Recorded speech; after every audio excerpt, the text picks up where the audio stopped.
Welcome to the Garage Gym Athlete Podcast, where we talk about fitness, health, and anything to help you become the most optimal human beings. Let's dive into it.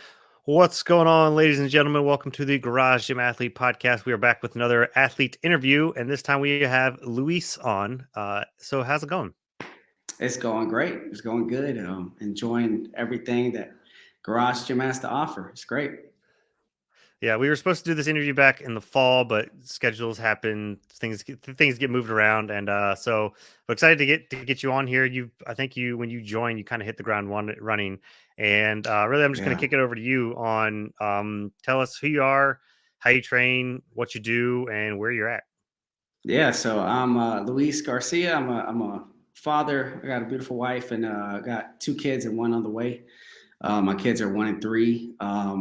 I'm from Atlanta, Georgia, South Atlanta. I'm in my 30s, so some people say I started late with the kid stuff, but that's why I'm training, right, to keep up with them. And we had our first right before 34, at the end of 33. So, we're also 1 and done, but that's the whole. I got you. Yeah, no, I got 3, but and they're all boys, so we're gonna cut it there. Yeah, okay. People keep saying you should try for the girl, but I'm like, it'll just be another boy, and then I'm stuck with 4. Yeah. So. I'm in South Atlanta. I currently work for Quick Trade Distributions. It's a job switch that I made recently, and it's very labor intensive. So that's been some acclimating to, as you might have seen on my post on the Circle, which, by the way, Circle was a great move. I applaud y'all for that. So just doing that.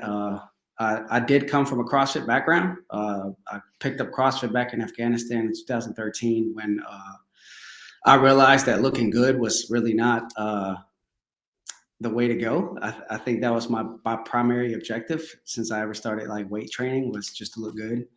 And in Afghanistan, I got voluntold to do a functional fitness competition because the Army didn't want to get sued by calling it CrossFit. And there was a guy that had probably a greater body mass index than me, just a fat guy. And the first event involved kettlebell swings, and he was killing them, knocking them out the park. And I had been sort of always doing functional weightlifting, and I couldn't swing a kettlebell. It was flopping, all hitting me in the arm and stuff like that. And it was 52 pounds, and I couldn't get it over my head. And I realized at that point, being overseas in Afghanistan, I realized, like, man, if we had some sort of incident, he'd probably be more likely to survive than me. I guess I was at that point training to just look good in the casket. You know what I mean? But that's not the objective. So that's when I kind of picked up like what functionality was, and I guess CrossFit was my intro to that. But then just did that for some time, and the intensity was killing me. I think after a while, back in my younger days, CrossFit was, I wanted to compete in it. So that was sort of like the goal. But as I matured a little bit and just kind of settled down, I had a family, I realized I don't need that kind of intensity in my life. Like, it was just too much. So that's when I began to kind of seek outside. And like you said, I hit the ground running with H2K. I think I came in like on a week that, it's soon to be a year. And I came in like right before a deload week. So I hit the ground running, and then we hit a deload week. And then I was like, where's the making me throw up stuff at? Where's the stuff that's going to hurt? And I remember making a comment even on Facebook, and I was like, hey guys, like, is this kind of what, you guys are about? You guys are a little bit more chill. And then I began to become a little bit more educated with the great content that you guys put out there about longevity. And I think that's the goal now, is just to be able, later on in life, again, not to just look good in a casket, and I try to tell people that, I'm like, man, you're going to be a good looking diabetic by the time you're 60, you know what I mean? Because you're just curling and doing all these other movements that don't really lend themselves to a long life. And I think that's where you guys are kind of making a difference in providing education that will allow us to make those changes in our life, to just allow to go the distance. So that's kind of where I'm at. I train H2K. I think that's my ride or die. I took some time off to do OMOB. I just kind of wanted to see what that's about. That was incredible. A lot of pain. Definitely. It's funny because it's repetitive to some extent, but you dread it more than I think the uncertainty of it. Like H2K, like there's this, I guess this idea of I know it's this variables. There's a lot. It may change from week to week, but with OMOB, you kind of know what's coming, and yeah, that right there can really play a mental game. But it's a great program, and I did the barbell one, not the kettlebell one, and yeah, so that's kind of where we're at right now. We're deload week, praise God, and legs are still sort of recovering from Monday, but we're doing all right. Yeah, it's kind of the status right now. Yeah, one man one barbell, you can definitely get really far with it, and yeah, especially as your numbers get up there, those EMOMs get worse and worse Yes. for when you do one man barbells. That's those listening who don't know, that's our like a strength program that we have that you kind of like build it together, but at its core, it's a strength system, and then from there you can build an accessory work and other conditioning. But really, it's a barbell. You and a barbell getting very familiar with each other, and Yeah. yeah, it can be a lot of volume, especially if you're not used to it. But it's definitely killer, and I mean, I still kind of use that to base the strength track off of as well. How I do um, the strength portion is there. So where were you at in Afghanistan? Actually, I just wanted to go back to that one. I was in Zabul province, so right next to Okay. Pakistan, and I was east of Kandahar. So I got a Okay. chance So to yeah. Go ahead. Sorry. well, no, I was just saying like it's funny because I have a similar journey or story. Back in 2012, I was in Afghanistan, and that's when I started Mm, kind of CrossFit esque. I was more of into the either bodybuilding, and I started doing a little more functional stuff. I got a set of rings, and I would take it to nice. my local Globo gym. But I got to Bagram, and like you go to the main giant tents, which is like their base Globo gym. You still have the bros and the cardio equipment, and then there was just Yeah. this small little tent around the corner with like one person at, and it's like, Yeah. here's a functional space, here's a rig, here's some racks, here's some rowers, there's no mirrors, so nobody goes there. I'm like, well, I'm just gonna work out here because Right. there's nobody here, and I Right. basically get the entire space to myself. And I started making up workouts, I started looking up workouts, and that's kind of how I got into the CrossFit thing as well. It's more of like, yes, I wanted to get more functional and away from the bodybuilding stuff, but also it was just I just wanted a space of my own. Yeah, I remember you actually mentioning there was you guys put out the podcast about garage gym problems and the isolation factor, and you were like, "I'm completely okay Yeah. with the isolation factor." Yeah, Yeah. I got to train with one. I got one other guy. I don't like mass, but I like one guy just to kind of pace. And so I got a friend that comes in and trains with me, but yeah, too much is too much, and I completely get that. And then with the functional stuff, man, it's always like the benefit of it is you don't need a lot. You can do a lot with little, and I think Hmm. that lends itself well. And I think most people who can't think outside of that, that it's just sort of been ingrained. You kind of dependent upon the machine. They kind of have to subscribe to the global gym. So it really does help out to kind of have some, I guess some capacity to just go on the road and maybe come up with stuff that requires very little bit. So yeah, no, I think functional is definitely the way. Yeah. So tell us about your garage gym, or why you decided to start a garage gym. So the garage gym, I think I had wanted to do that for a long time. I just never thought of committing and investing that way. And what happened was, I think in 2020, I think really kind of made us pull the trigger. I already had a barbell that I had bought when I was in Germany. I was overseas in Germany in 2014, and the CrossFit thing was not big where I was at. I was in down in Grafenweer, and they were just getting started. Like the CrossFit flu was just getting over there, and so they had very like not good stuff. Like the pull up bars were not like it was like metallic tubing, very slick. You had to like put KT tape all over it to get some sort of grip in Mm, there. So they weren't thinking. They were just sort of like, well, this is what we see on TV, and they jerry rigged some stuff. So I had bought that already, and I really enjoyed just having my own barbell and having some plates.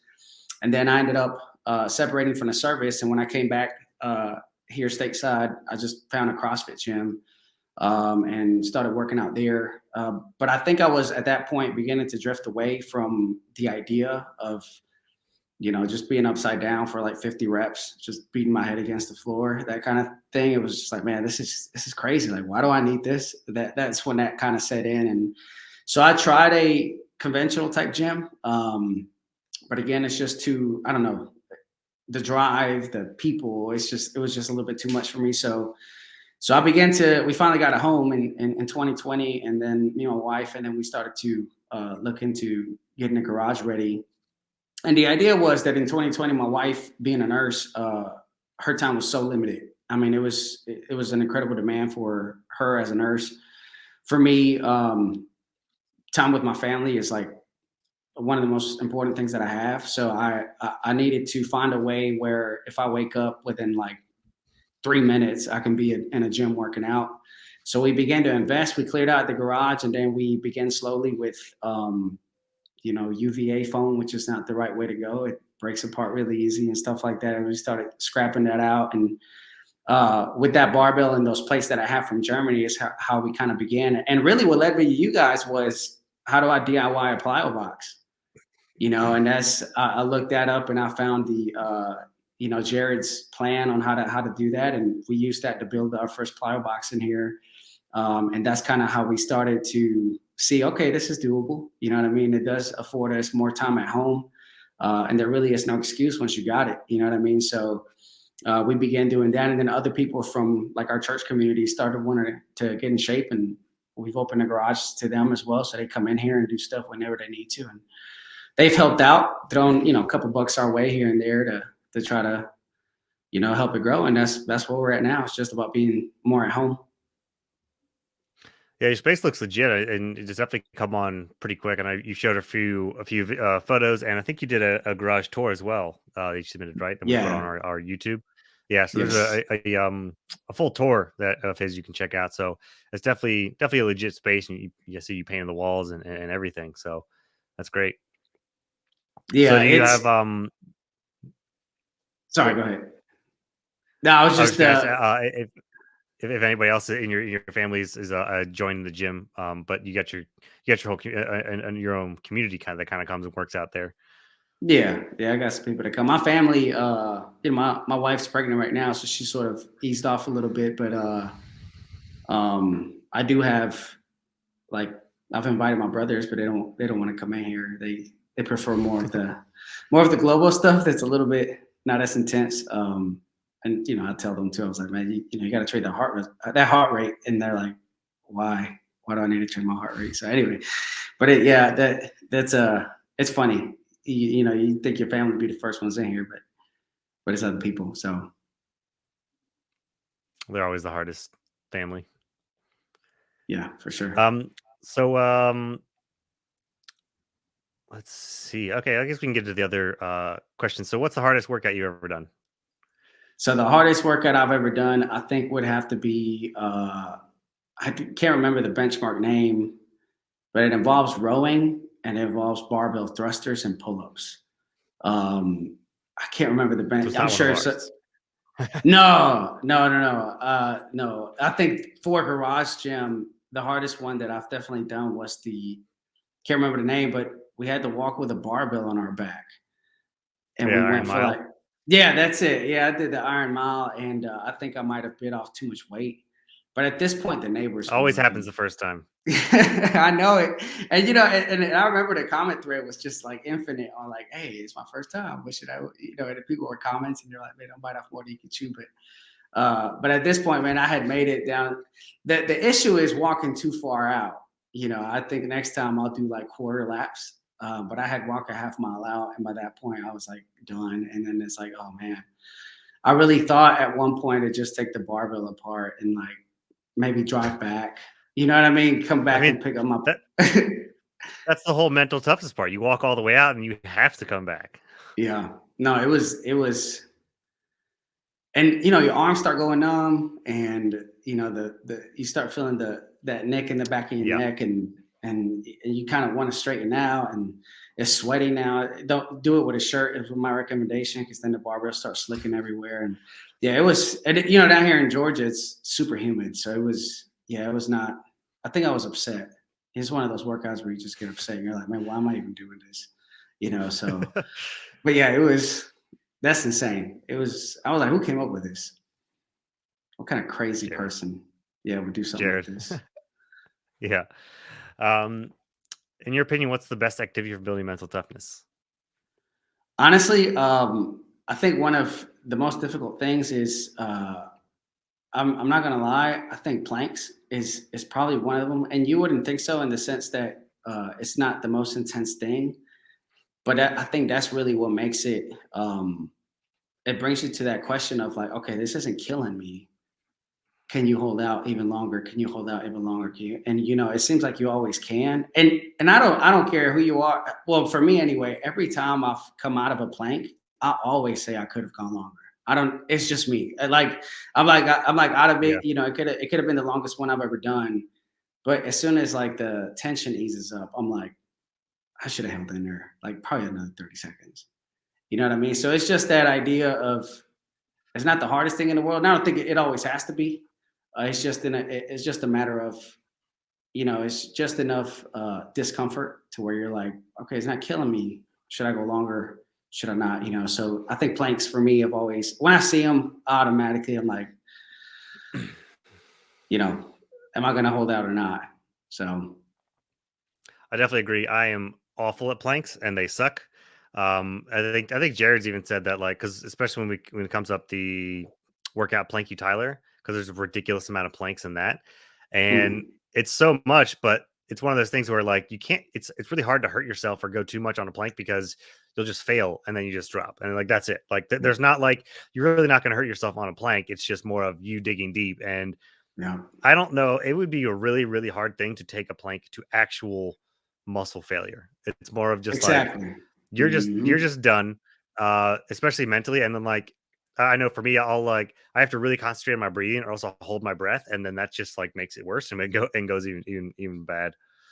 Yeah, and then I'll have my friend always like, "Hey, your butt's getting kind of high," and I'm like, "Dang, I didn't even know. I didn't even realize." You know what I mean? I didn't even realize. Yeah, So, and then you sink it down, and those like 2 inches are like a world difference. You're like, "Oh my god, I yeah, was cheating. I was even cheating the whole time." Can you imagine? Like yeah. if I did it right? Even just tilting your pelvis a little bit is like, oh, yep, there it is. Yeah, Yeah, it's insane. yeah.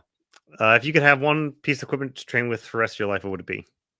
Probably kettlebells. Yeah, Yeah. I think yeah, I think After that that. after that, kettlebell story, you learned how to do them, and now you don't wanna be without them. Yeah, I mean, it's crazy what like one ball. I'm looking at mine right quick, but it's just a ball of weight with a handle. I mean, that handle is a game changer. I think dumbbells will probably come second, but I mean, everything you can do with a dumbbell, you pretty much do with a kettlebell. And it's a beast. And then once you guys, the first time I did upside down kettlebell presses, and yeah, I'm over here with a 52. I'm like, I'm about to kill these, and it's like, yeah, okay, you're not about to kill these. It's like it was like the most wobbliest thing in the world. So, just the fact that there are things that challenge you with a kettlebell at 30, 20 pounds, I think that says a lot about it. And you can pull them, you can swing them, press them, drag them. It's a lot. Kettlebell will probably be the way to go. Yeah. Whenever we stop moving around, I'll probably slowly add to my kettlebell collection because I'd like to have doubles in, like, all the Yeah. ranges, and I only have doubles in, like, 35s, and that's it, but I love to have Yep. doubles in everything to do but even so, like, having that variety because I do have adjustable dumbbells, and those are fantastic for so many things, but kettlebells, you can still do a whole lot, like swinging and cleaning and Yeah. stuff. I just kinda prefer with a kettlebell even though it is a bit harder. Yeah. No facts. Kettlebells are like the best, in my opinion. I used Yeah. to think it was the barbell, but then you got to buy plates, and plates cost money. Yeah. And And just then out there for the marketplace, people, kettlebells hold resale value. So, like when people ask yeah. me, like, "Hey, I want to start a garage gym," I tell them like, "Well, don't go buying the expensive stuff. Go buy one kettlebell at Walmart, and then try out like one workout with that kettlebell. Or you could probably do a month's programming with one kettlebell, and if you don't like it, just sell it. You didn't break the bank, and the one kettlebell probably offered you every movement you could possibly think of. So if Yeah. anyone out there is thinking about It it, pretty much will always hold a dollar per pound or even a little bit more yeah, depending on the brand. yeah. Um, so what is your best advice for garage gym athletes? I would say accountability. is probably the biggest thing. It's easy to um, cheat reps. It's easy to not get up. I think it's easy to invest into the garage gym culture and not necessarily put in the work. Like, I mean, when I was on Facebook before you guys switched over to Circle, there was I think a lot of more, I don't know, maybe people were missing the mark on what the garage gym was for. And if your thing is just to make it a thing, like a hobby, then that's completely cool. But I think if your approach to garage gym is I want to be healthy and I want to live a long life, I think accountability would be the way to go, because it's easy to lose kind of the focus on why you started it. And there's times when I come in here and I don't want to, I really don't. I'm just like, I'm at home and my living room's Yeah. like on the other side of the wall, and but we have a great community here. One of the things I appreciate about you guys is that you guys are not out of reach. Like you and Jerred, you guys are like close by, and I think that's something that a lot of other things are missing. Is that element of you guys aren't just figures; you guys are like real people, Hmm. and so that's really cool, and I think that helps in the accountability sense as well. Just to know that there's this end of three, through the decades challenge, and things will be reviewed and things will be seen. I think that's incredible. I think that's why people tough it out with you guys as long as they do. Awesome. Yeah. I definitely like to change up my surroundings when working out some. If you find your own garage gym a little bit stale, that's why I like to run. I am my exercise bike is Mm, here in my office just so I can do zone 2 in here if I want, or even go on base every once in a while just for variety's sake, but uh definitely will always come back to the garage gym. sure. Well, cool, man. Well, thanks for coming on. Glad we could finally reschedule and get you on. You definitely have a lot of great stories and great things to say about this and your own journey. So hopefully, next time when we're doing these rounds, we'll get an update down the road and see if you really did stop at 3 kids or not. Yeah, I think that's it, man. I don't know, man. I mean, you never know, but yeah, we'll have to be a year from now, because we're Yeah, gonna try to take it easy. Actually, this last one wasn't even planned, so it's like, man, I can't get away. So, but yeah, no, yeah, I appreciate the time, and appreciate everything you guys do. You guys are incredible with what you do, and we appreciate how accessible and I think I speak on behalf of the community, just how down to earth you guys are with engaging with us and stuff like that. I really do appreciate that. Like I said, it's not ghost figures. You guys are bridging the gap pretty well, hmm, and I think that's that you can't match that. So I appreciate that from you guys. cool. Yeah, thanks, man. Really appreciate it. Sure thing.